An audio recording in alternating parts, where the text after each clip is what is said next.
Welcome to a brand new video series with the Joint Facilities Advisory Committee. I am Tom Gothier of the Amherst School Board, joined by Brian Coogan and Shannon Gascoigne. In this video that you're watching today, very special video, I might add, as you bring us into your homes or onto your mobile devices. We are part of the JFAC committee is what we call this, and it's a chance for you to get to know us briefly and then to find out resources for a project that you probably heard of that we're getting ready to unveil in the March 2022 ballot. So not now, not the election coming up in June, but something that we'll vote on in March of 2022. So I'll let Shannon and Brian introduce themselves, and then we'll go over just briefly what we're looking to do here today and what we're going to be doing over the next year that you'll be hearing from us about. Great. Thanks, Tom. Hi, I'm Shannon Gascoigne, and I've been involved with the Joint Facilities Advisory Committee since the beginning. So for a couple of years now, I'm a community member in town with 4 kids in the school district, and love Amherst. I'm Brian Coogan, also a community resident, have also been involved since the inception of the committee back in 2018. Like many of us, we have 2 children in the school district. Technically, we have 1 child in, we have 1 coming in. Very similar to what you're seeing across the community is more and more people in our demographic are being attracted and moving into the area.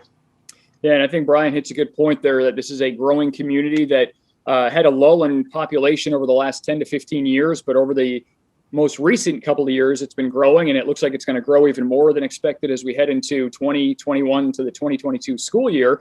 And that's really what is the impetus for what we're doing today and why the JFAC committee was formed a couple of years ago.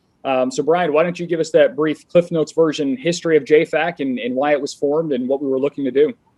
Yeah, Tom, happy to do that. As we alluded to, this really kicked up back in 2018 and what probably started as a town hall-like meeting with the superintendent and some of the administrators from the school. They invited people like myself and Shannon who were impacted by a growing kindergarten population. And at that point in time, an unpredicted or maybe even unprecedented population that the town was seeing. And the challenge was that as the community's grown and as educational requirements have evolved, the facilities that we've historically used here in town were no longer meeting those basic needs for the community. So the proposition at that point in time was to look at modifying class size or even potentially outsourcing our students and having them potentially attend the Mount Vernon Village School, which we actually had some families electively choose to do that, and their children are still in that program today. So over the span of the last 2.5 years, we've really tried to understand what's happened in the community, what are the changes that have taken place, and look at what is a long-term forecast for this community, and what are the needs necessary for a growing community to be current with our educational systems. And we've invested a lot of resources from our community, a rich community, a wealth of knowledge. We've got people who are retirees that are part of the board. We have people that are administrators. We have school board members.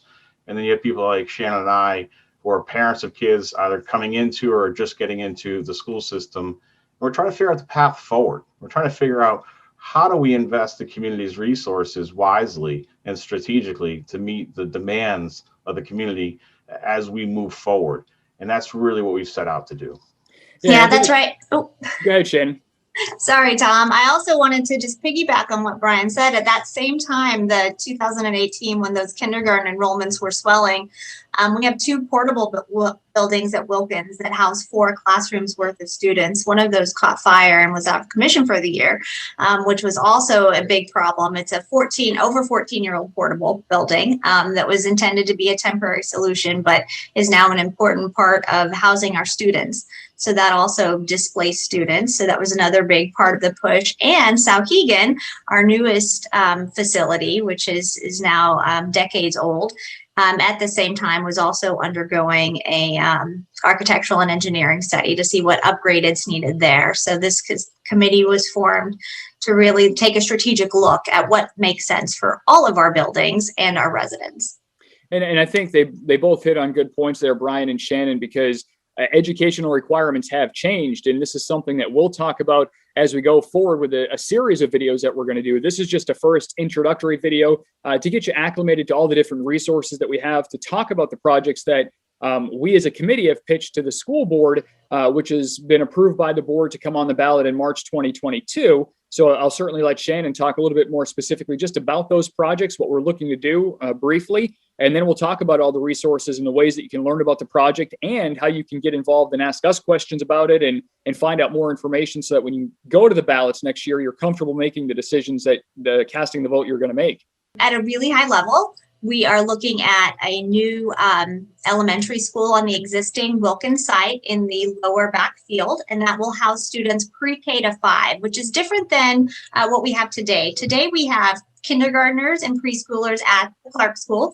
We have 1st to 4 at the Wilkins School, and then we have grades 5 to 8 at AMS, which is really squeezed. And 5th grade really makes sense in an elementary school. So this new school building for the elementary kids will house students grades pre-K to 5, and then a renovation and upgrades at Amherst Middle School. So let's quickly touch upon the resources. Obviously, this video is the introductory video. Our next video will come out shortly. We'll be talking about the history of the schools and then highlighting some of the things that we found that were deficient in the schools to what we need for an educational system today, primarily space and class size issues that cause a lot of that. But as we mentioned a minute ago, the inefficiencies of running 3 buildings for so few grades when other places are running 2, sometimes even 1 building. But Shannon, we also have a great website that was designed by a volunteer of the community, which is a great resource and sort of the main hub, the central point, if you will, of this project. Yep. So you can either link to us off the SAU 39 website, or you can go directly to the website, which is JFAC, JFAC.sau39.org. And we will also have all the links that you need in the description of this video where you're watching it on YouTube, or if you see it on social media, you'll be able to click through and you'll be able to go to the website. You'll also get to go to our social media page. And then perhaps Brian's favorite thing that he's done with this project, you'll get a chance to look at our virtual tour that we did of the buildings last year, Brian, and you can hit on some of the high points of what people can see when they actually watch that video tour and get that really see the reasons why this committee was formed. Yeah, Tom, you raised some great points around, actually seeing the facilities. And for many of our community residents, they may have memories of what they were like 10, 15, 20, 40 years ago. Heck, you could go back 70 years in some of these buildings. The reality of it is that they've deteriorated over time. And some of the facilities, not only do they not meet the space requirements or even some of the educational requirements today, there are instances where we've got machinery that it is so outdated, you can't even fix them because the machine parts don't exist to replace. When we looked at this project, we looked at what's the cost of maintaining what we have versus what's the cost of making reinvestment into the community. And the delta between the two wasn't radically different. In fact, as it related to the middle school, it was negligible. The elementary school is much more significant cost because there's much more significant impact to the way that school operates. But in the grand scheme of an investment into the community and an investment to Amherst moving forward, if you see the state of the affairs, you would be probably surprised that our kids are doing so well because of how well the administration and the faculty do and how well our community does in raising good, smart kids. That's where we're getting yield, but we need to match that same input with the facilities to surround them. Just think how much better they could do.